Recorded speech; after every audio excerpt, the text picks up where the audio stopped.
Hello guys, welcome back to my channel. आज हम discuss करेंगे बीन लाइफ साइकिल के बारे में। पिछली वीडियो में मैंने बताया था डिपेंडेंसी इंजेक्शन के बारे में एंड कि विदाउट बीन डिपेंडेंसी इंजेक्शन कैसे फेल्ड हो जाता है। तो अगर आपने अभी तक वो वीडियो नहीं देखी है तो प्लीज आप उस वीडियो को जरूर देखें। तो अब बात करते हैं बीन लाइफ साइकिल की। तो सबसे पहले तो बीन होती क्या है। तो स्प्रिंग में बीन का मतलब कोई स्पेशल ऑब्जेक्ट नहीं होता, ये एक नॉर्मल जावा क्लास का ऑब्जेक्ट होता है जिसको स्प्रिंग खुद मैनेज करता है। नॉर्मली जावा में हम ऑब्जेक्ट बनाने के लिए न्यू कीवर्ड यूज करते हैं, बट स्प्रिंग में ये काम आईओसी कंटेनर ऑटोमेटिकली कर देता है। तो जब भी हम किसी क्लास को बीन डिफाइन करते हैं तो स्प्रिंग उस क्लास को बीन बना देता है। तो बीन को डिफाइन करने के तीन कॉमन तरीके होते हैं। सबसे पहला तरीका होता है एक्सएमएल कॉन्फ़िगरेशन से।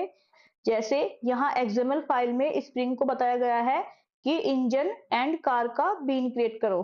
देन सेकंड तरीका होता है एनोटेशन बेस्ड।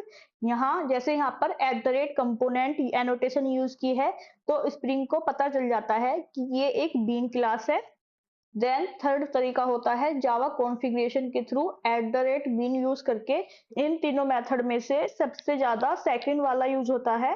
तो हम जब भी किसी क्लास को बीन डिफाइन करते हैं तो स्प्रिंग उस क्लास को बीन बना देता है। तो अब स्प्रिंग कुछ काम खुद हैंडल करता है, जैसे ऑब्जेक्ट कब क्रिएट होगा, उसमें डिपेंडेंसी कैसे इंजेक्ट होगी, कब ऑब्जेक्ट इनिशियलाइज होगा, कब ऑब्जेक्ट डिस्ट्रॉय होगा। तो इसी के फ्लो को बीन साइकिल बोलते हैं। तो बीन के क्रिएट होने से डिस्ट्रॉय होने तक के फ्लो को बीन साइकिल बोलते हैं। तो बीन साइकिल का फर्स्ट फेज क्या होता है। तो बीन साइकिल का फर्स्ट फेज क्या होता है, लोडिंग बीन डेफिनेशन है। तो जब स्प्रिंग कंटेनर स्टार्ट होता है सबसे पहले स्प्रिंग को ये पता होना चाहिए कि उसे कौन सा बीन क्रिएट करना है।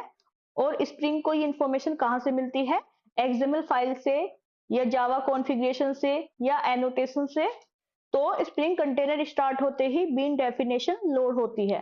देन नेक्स्ट फेज है बीन इंस्टांसिएशन। अब स्प्रिंग क्या करता है, ऑब्जेक्ट क्रिएट करता है, बट इस फेज में ओनली ऑब्जेक्ट क्रिएट होता है एंड उस क्लास की प्रॉपर्टीज में डिफॉल्ट वैल्यू सेट होती है, जैसे स्ट्रिंग की वैल्यू नल एंड इंट की वैल्यू 0। देन नेक्स्ट पेज है डिपेंडेंसी इंजेक्शन। इस पेज में डिपेंडेंसी इंजेक्ट होती है। देन नेक्स्ट पेज है बीन इनिशियलाइजेशन। इस पेज में क्या होता है, इस पेज में कस्टम इनिट मेथड रन होता है एंड पोस्ट कंस्ट्रक्टर कॉल होता है। एंड अगर बीन पोस्ट प्रोसेसर है तो वो भी रन हो सकता है। हाँ, इस पेज में डेवलपर एक्स्ट्रा कुछ लॉजिक लिख सकते हैं। देन नेक्स्ट पेज है बीन रेडी फॉर यूज। अब बीन कंप्लीटली रेडी है। अब इस पेज में बीन कंप्लीटली रेडी है।